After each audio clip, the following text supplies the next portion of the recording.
जी ma'am okay start. Okay अब chronological series common होती हैं, उसमें हम लोग अपना जो वर्क है उसमें पोजीशन जो भी है, मतलब आई वाज द सीईओ फ्लान एनजीओ या इस तरह की चीजें, सारा कुछ all over the things generally डाल देते हैं, प्रोजेक्ट स्किल्स वगैरह। जो फंक्शनल सीवी होती है उसमें हमारा मेन फोकस होता है उस चीज के ऊपर जो कि हमने की है। लाइक अगर मैं टीचर जाना चाहती हूँ ना, तो मैंने बी ज़ूलॉजी किया हुआ है, तो मैं टीचर जाना चाहती हूँ, तो मैंने कहीं टीचिंग की है किसी स्कूल में, क्या एक्सपीरियंस है मेरा, ठीक है? और उसमें अपनी पिछली हिस्ट्री नहीं मैंने बतानी, बस मैंने ये बताना है कि मेरी स्पेसिफिक स्किल्स क्या हैं, उस चीज़ के रिलेटेड टू माय कोर्स। यानी अ, मैं तो टीचिंग के एग्जांपल दूँ तो ज़ूलॉजिस्ट हैं, या हम ज़ूलॉजी पढ़ाना चाहते हैं, या मैं बायोलॉजी पढ़ाना चाहती हूँ, या मैं केमिस्ट्री बच्चों को पढ़ाना चाहती हूँ कॉलेज में, ठीक है? तो मैं वहाँ पे अपना मेंशन क्या करूँगी, मैं वहाँ पे अपना एक्सपीरियंस उस काम के रिलेटेड एक्सपीरियंस और स्किल्स वगैरह। जिस तरह कंप्यूटर ऑपरेटर है, आईटी का स्टूडेंट है, वो कंप्यूटर ऑपरेटर बनना चाहता है। He will mention that I good skills in MS Office, Word, Excel, PowerPoint. समझ रहे हैं मेरी बात? इसी तरह स्पेसिफिक चीज़ जो आपने जो जिस जगह पे काम करना है उस काम को मेंशन करना होता है, ठीक है? तो ये इसको हम लोग फंक्शनल सीवीज़ कहते हैं। उसके बाद कॉम्बिनेशन सीवी को तो आपको पता चल गया, उसमें हम लोग कंबाइन जो है वो कर लेते हैं। आई थिंक क्लियर हो गया? कॉमन सीवीज़ आप कहीं पे भी दे यस सकते मैम। हैं। जी जी हो गया। फंक्शनल आपने सिर्फ वहाँ पे देनी होती है जो कि स्पेसिफिकली आप उस काम से रिलेटेड बंदे हैं। बीएड किया हुआ है, आपने टीचिंग का सारा किया हुआ है, you want to get some opportunity in any school or institute, then you will submit functional CV। Okay जी, अब मुझे बताएं रिज्यूम क्या होता है? अब हमारे पास एक क्वेश्चन आ जाता है जी, रिज्यूम क्या चीज है? अब हमें लगता है कि रिज्यूम और सीवी एक ही चीज होती है, कुछ को ये लगता है। क्या ऐसा ही लगता है? क्या ऐसा ही है कि कोई जानता है? No ma'am. रिज्यूम बेसिकली ये सीवी तो एक डिटेल्ड आपकी डिटेल्ड मार्क, जिस तरह वो एक डिटेल्ड मार्क शीट नहीं होती हमारी, डीएमसी होता है। फलाने कोर्स में इतना ग्रेड, फलाने में इतने मार्क्स, ग्रेड, परसेंटेज। ये सीवी हमारी बेसिकली ऐसे होती है। सीवी में बेसिकली हम अपना हर चीज मेंशन करते हैं बहुत डिटेल से। रिज्यूम हमारी एक पेज की होता है, ये 3 पेजेस, 4 पेजेस, 5 पेजेस पे चला जाता है सीवी। लेकिन जो रिज्यूम होता है वो हमारा एक पेज का होता है, ठीक है? उसकी लेंथ जो है बहुत छोटी होती है, यानी you will summarise your experience and your work. You will summarise short graduation, bachelor's, whatever, intermediate, short सा, ठीक है? उसमें you will not mention a grade 70 plus marks, 80 plus फलाने फलाने, इस तरह की चीजें आप लोग मेंशन नहीं करते। You will just right that you have done graduation in FLAM, यानी in microbiology या in zoology, in chemistry, whatever, ठीक है? ये एक छोटा सा इंटरव्यू देते हैं अपना, वो सॉरी अपनी छोटी सी जो है ना एजुकेशन को इसमें चीज मैं फिर आपको फॉर्मेट बताऊंगी, फिर मैं आपको बनाना सिखाऊंगी लैपटॉप पे। अच्छा जी, रिज्यूम में बेसिकली आप अपना वर्क एक्सपीरियंस लिखते हैं, ठीक है? और रिज्यूम में आप अपनी एजुकेशन लिखते हैं, ठीक है? यहाँ पे मैं एक चीज मैं ऐड कर देती हूँ, यहाँ पे जब सीवी बनाते हैं तो उसमें आप लोग वर्क एक्सपीरियंस, ठीक है, अपना एजुकेशन, ठीक है, स्किल्स, तो ऐसे ले रही है 5 से वो डायरेक्ट ठीक है, अचीवमेंट, माइक ऑफ कर लें जिसका ऑन है, अचीवमेंट्स, उसके बाद अपनी हैबिट्स, ठीक है? और ये सारी चीजें जो है वो अपना, और जो चीज आप रेफरेंस रेफरेंस ये चीजें आप लोग मेंशन करते हैं। रिज्यूम में आप लोग अपना वर्क मेंशन करते हैं, अपना एक्सपीरियंस मेंशन करते हैं, और स्किल मेंशन करते हैं, और अपने सोशल मीडिया जो प्रोफाइल लिंक्स होते हैं, ठीक है? कॉन्टैक्ट ईमेल, लिंक्डइन क्योंकि एक एजुकेशनल साइट है, लिंक्डइन डालते हैं, ठीक है? इसमें आप लिंक्डइन डालेंगे, ठीक, ताकि वो आपकी प्रोफाइल चेक कर सके। आप वहां पे अपना व्हाट्सएप नंबर देंगे, उसके बाद वहां पे आप मेंशन करेंगे ईमेल अपना, ठीक है। उसके बाद जो है वो कोई भी आपकी वेबसाइट है अगर, तो वो आप अपनी वेबसाइट भी मेंशन कर सकते हैं, आपकी वर्क वेबसाइट, ठीक है। तो ये जी रिज्यूम होता है। और सिंगल पेज की ये जी रिज्यूम होता है, ताकि सम टाइम इतना टाइम नहीं होता तो फिर वो रिज्यूम मांगते हैं ताकि शॉर्ट सा इंटरव्यू आपका हो जाए, जिन्होंने कोई ज्यादा फील्ड वर्क नहीं करना होता। समझ रहे हैं मेरी बात? ओके,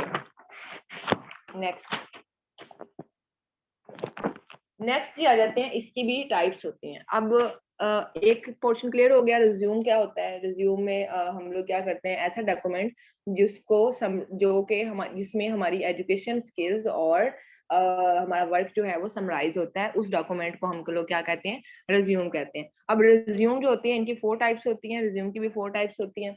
इसमें हमारे पास क्रोनोलॉजिकल रिज्यूम होता है, same like that, same like CV. Logical, excuse me ठीक है। मैम। जी जी, बताएं। मैम मेरी ये क्लास डिस्कनेक्ट हो गई थी कनेक्टिविटी इशू की वजह से, तो मैंने रीज्वाइन किया है, तो उसके लिए ना मतलब रिकॉर्डिंग के लिए अगेन परमिशन चाहिए। नहीं नहीं, वो रिकॉर्डिंग हो रही है अब, ठीक है। इस तरह वो स्टूडेंट एक कर रहे हैं। ओके, आप क्लास ले लें, कोई इशू नहीं। क्रोनोलॉजिकल रिज्यूम जो है, इसमें ये एक सिंपल फॉर्मेट होता है जिसमें आपका वर्क एक्सपीरियंस और जो मतलब स्टार्टिंग पॉइंट, यानी जो जो आपका हल्का फुल्का कर चुके हैं, कहीं आपको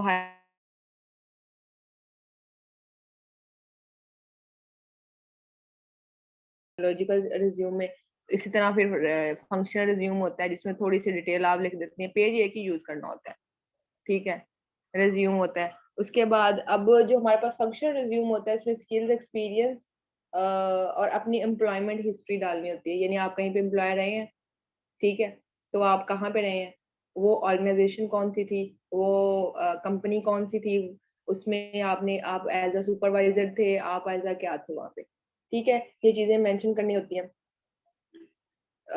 और ये चीजें फंक्शनल में यानी थोड़ी डिटेल दी होती है। जो क्रोनोलॉजिकल रिज्यूम होता है उसमें सिंपल सी बातें लिखते हैं आप लोग, और जो हमारे पास फंक्शनल होता है उसमें आप थोड़ा डिटेल में लिख देते हैं। उसके बाद हमारे पास कंबाइंड होता है, वो तो कॉम्बिनेशन सीवी था, और ये हमारे पास कंबाइंड रिज्यूम होता है।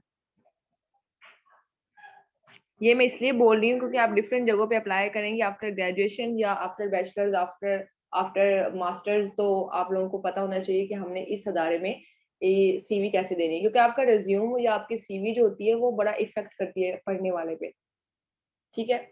उसके बाद अगर आप बहुत ज्यादा अपनी डिटेल्स और हर चीजें लिखेंगे, उनको सिर्फ एक पॉइंट चाहिए होगा, तो वो आपका रिज्यूम उठा के साइड पे रख देंगे, वो कहेंगे इतना नहीं चाहिए, ठीक है।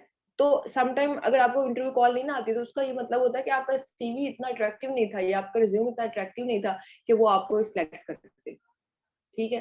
तो जो रिक्वायरमेंट किसी चीज के लिए चाहिए होती है उसको एडिट करके आप वही रिक्वायरमेंट मेंशन किया करें जो उनको चाहिए होती है, क्योंकि इतना टाइम तो किसी के पास भी नहीं होता, ठीक है। अब कंबाइंड रिज्यूम जो कर देते हैं, इसमें हमारे पास मिक्स आ जाता है इसका, जैसे मैंने बताया था लास्ट टाइम कि फंक्शनल और क्रोनोलॉजिकल यानी जो है वो मिक्स करके कंबाइंड रिज्यूम दिया जाता है। अच्छा, इसमें अपनी जो एम्प्लॉयमेंट हिस्ट्री है वो भी डाली जाती है, आप कहीं पे एम्प्लॉय रहे हैं, जिसमें फंक्शनल में मैंने बात की। क्रोनोलॉजिकल भी होती है, यानी आपके स्किल्स वगैरह भी आपने मेंशन करने होते हैं। एक रिज्यूम जी आता है टारगेटेड रिज्यूम। अब जो टारगेटेड रिज्यूम होते हैं उसमें आप अपनी क्वालिफिकेशन मेंशन करते होते हैं, एक्सपीरियंस ऑफ स्पेसिफिक जो भी, यानी ये स्पेसिफिक पॉइंट होता है। फंक्शनल में तो आप अपनी डिटेल में चीजें डाल रहे होते हैं ना। ये जी टारगेट के नाम से ये पता चल रहा है कि टारगेट पे फोकस करना है आपने। जो आपका टारगेट है ना, आप जिस कंपनी में जा रहे हैं, ये मैंने भी थोड़ी देर पहले बात बताई है कि अगर उनको एक ही चाहिए, उनको आप एनालिस्ट चाहिए, तो उनको यही चाहिए कि आप एक बायोकेमिस्ट है and analyst of medicine in a medi in a pharmaceutical company. तो फार्मास्यूटिकल कंपनी में उनको तो एनालिस्ट चाहिए, वो भी एक बायोकेमिस्ट चाहिए। Then you will mention that अपने नाम के नीचे बायोकेमिस्ट, ठीक है। अपना नाम लिखेंगे जब सीवी में, ठीक है, अपना नाम लिखेंगे। नाम लिखने के बाद आप लोग मेंशन करेंगे बायोकेमिस्ट, पहला तो इफेक्ट यहाँ से पड़ेगा कि ये देखें, पता चल गया उनको कि ये बायोकेमिस्ट है, उनको ये पॉइंट मिला, उन्होंने कहा that she is good for us, she is biochemist, that's mean she is analyst, ठीक है, शी इज ओके फॉर आवर कंपनी, क्योंकि उनको तो फार्मास्यूटिकल कंपनी में एक बायोकेमिस्ट एनालिस्ट चाहिए, तो उनके लिए तो ये पॉइंट इधर से देख के उनको सही लगा, वो आपकी सीवी रखेंगे, फिर उसको थोड़ा स्टडी करेंगे। तो ये चीजें हैं जो अट्रैक्ट करती हैं आपकी सीवी को, और यही चीजें जो है ये टारगेटेड सीवी में ऐसे मेंशन किया जाता है। आप ये मेंशन करेंगे कि that who you are and आपकी जॉब क्या थी, I have done my job in फलां कंपनी में एज एनालिस्ट, ठीक है, तो वो आप मेंशन कर देंगे। तो स्पेसिफिक टारगेट आपका यही होगा कि हम उस कंपनी में जो है उस जिस उनको एक एनालिस्ट चाहिए, तो आप उसी कंपनी में सिर्फ अपना एक्सपीरियंस भी एनालिस्ट का ही लिखेंगे अगर है कोई। अगर आप फ्रेशर है तो आप फ्रेश लिख देंगे, अगर आप फ्रेशर नहीं है, आप कहीं जॉब कर चुके हैं तो आप वो मेंशन करेंगे, आप इंटर्नशिप कर चुके हैं तो आप वो भी मेंशन कर सकते हैं। So it's all about target resume and combined resume, ठीक है। अब ये क्लियर हो गई सारी बातें? Any question?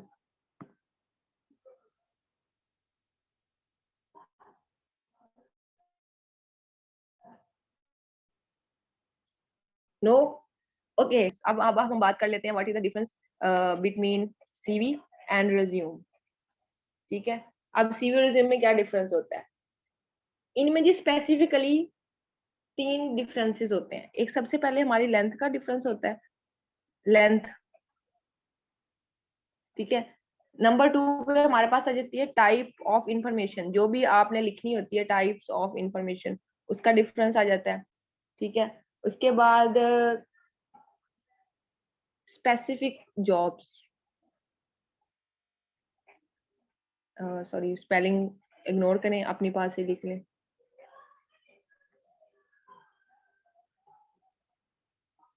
एबिलिटीज लिख लें, ठीक है। Specific abilities, length, types of information, specific abilities. अब ये जी 3 चीजें आप लोगों ने इनको नोट करना है कि ये डिफरेंस होता है इनमें। अब लेंथ क्या होती है? सीवी जो है इसमें ये देखें, सीवी और रिज्यूम की मैं आप लोगों को डिफरेंस करके दिखा देती हूँ, ठीक है। अब सीवी जो होती है वो 2 to 3 पेजेस की होती है, पेजेस, ठीक है। रिज्यूम कितने का होता है? ये 1 पेज का होता है, ज्यादा से ज्यादा अगर बढ़ जाए तो जी 1.5 पेज आप लगा सकते हैं या 2 पेजेस लगा सकते हैं। ये 2 to 3 भी चला जाता है, 3 मैक्सिमम 3 पेजेस या 4 पेजेस की जो है। 4 पेजेस तो ना ही हो तो अच्छा है, क्योंकि इतना रिज्यूम कोई पढ़ना नहीं चाहता या सीवी इतनी कोई पढ़ना नहीं चाहता। So try to make 1 page of resume and 2 pages of CV. it will affect it will uh, it will be good for your CV and resume। अगला बंदा भी पढ़ के थोड़ा इम्प्रेस होता है। आगे जी टाइप ऑफ इंफॉर्मेशन, जो सीवी होता है उसमें हम लोग अपने एकेडमिक जितना भी हमारी एजुकेशन है, वो अपना एक्सपीरियंस, स्किल्स, अचीवमेंट जो है वो डालते हैं, सारी चीजें डालते हैं। अपना एजुकेशन, ई से एजुकेशन बता रही हूँ, एस से स्किल्स बता रही हूँ, ठीक है। और ये आप लोग तो वैसे वर्ड लिख लें, मैं वैसे बता रही हूँ। ए से अचीवमेंट्स, ठीक है। और अपनी आपकी क्वालिफिकेशन जितनी है, और आपके हॉबीज क्या हैं, और आपके अंदर जो है वो एक्सपीरियंस क्या है आपका, ठीक है। ये मैं ऐसे लिखा है तो आप इसको जो है वो वर्ड्स में लिख लें। ओके बात, ओके। रिज्यूम जो है वो बेसिकली समरी होती है, समरी किसी चीज की। तो रिज्यूम में सिर्फ आप लोग रेयर और रेलिवेंट काम करते हैं, रेयर एंड रेलिवेंट, यानी अपने उस चीज से रिलेटेड जो आपने स्पेसिफिकली एक शॉर्ट सा समरी देनी होती है कि जी मैं बेसिकली दैट, कोई पूछे that who are you, I am Anila Nek and I have done my bachelors in फ्लां subject and now I am working in civil hospital Faisalabad. बस ये चीज जो है मेरी, ये क्या है, इट्स माय रिज्यूम, ठीक हो गया। उसके बाद अगर मुझसे कोई सीवी मांगे तो मैं उसको बताऊंगी, ओके फलां स्कूल से मैंने ये वाली मैट्रिक किया, उसमें मेरे इतने मार्क्स थे, मैंने फर्स्ट डिवीजन में मार्क्स लिए, मेरा ए ग्रेड था, इतनी परसेंटेज थी, दैट विल कॉल्ड सीवी, ठीक हो गया। उसके बाद जी सीवी में हम लोग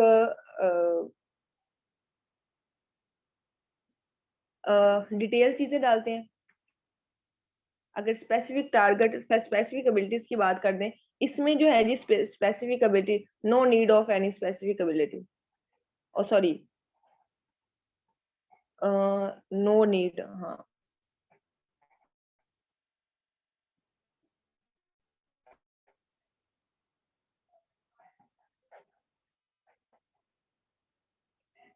no need of a specific right to specific ability, you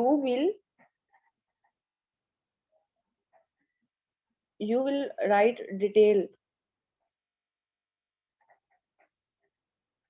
things, ठीक है, सारी डिटेल में लिखेंगे। इसमें नीड स्पेसिफिक एबिलिटी, यहाँ पे आपने स्पेसिफिकली हु यू आर ये मेंशन करना है कि आप हैं कौन। जिस तरह अभी मैंने शॉर्ट सा इंट्रोडक्शन दिया, that I am Anila Nikanda, I am a biochemist and I have done my graduation in biochemistry and, ठीक है, ये सारी चीजें जो है आपने हाईली समराइज इसको, वो जो बहुत ज्यादा समराइज की गई है। ये जी आपके 3 पॉइंट से मैं हाईलाइट कर देती हूँ। नंबर 1 पॉइंट ये था, नंबर 2 पॉइंट और नंबर 3, इस तरह ये वाला, ठीक है। और ये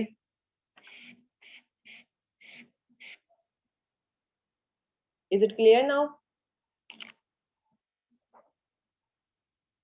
Yes, ma'am. ओके, अब जी मैं अब आपको नेक्स्ट लेक्चर में इंशाल्लाह बताऊंगी, क्योंकि अभी मैं चाहती हूँ रिकॉर्डिंग शॉर्ट ही हो। ये चीजें आप लोगों ने आज बेसिक चीजें कर लेनी है सारी, ये लेक्चर सारा इसको प्रिपेयर करके आना है। क्वेश्चंस मैं रैंडम ही पूछूंगी, ये सारा कर लेना है। और नेक्स्ट फिर इंशाल्लाह नेक्स्ट लेक्चर में मैं आपको थोड़ा सा और ज्यादा पढ़ाऊंगी, ठीक हो गया? कोई क्वेश्चन है तो आप मुझसे पूछ सकते हैं। Any question?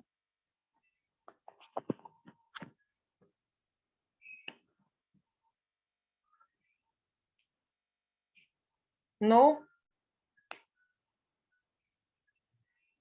ओके, ठीक है। इसका आपने लेक्चर जो है वो तैयार करना शुरू कर दें। अगर कोई बच्चा नहीं आया तो अपना एक बच्चा अपना लेक्चर जो है वो ग्रुप में शेयर कर दे, ठीक है, या मैसेज फॉर्म में बना के शेयर कर दे, या लेक्चर ग्रुप में शेयर कर दे, ताकि जो बच्चा नहीं आया वो भी इसको ले दे। रिकॉर्डिंग भी अपलोड कर देंगे, तो रिकॉर्डिंग भी आप लोग ले सकते हैं। ओके जी,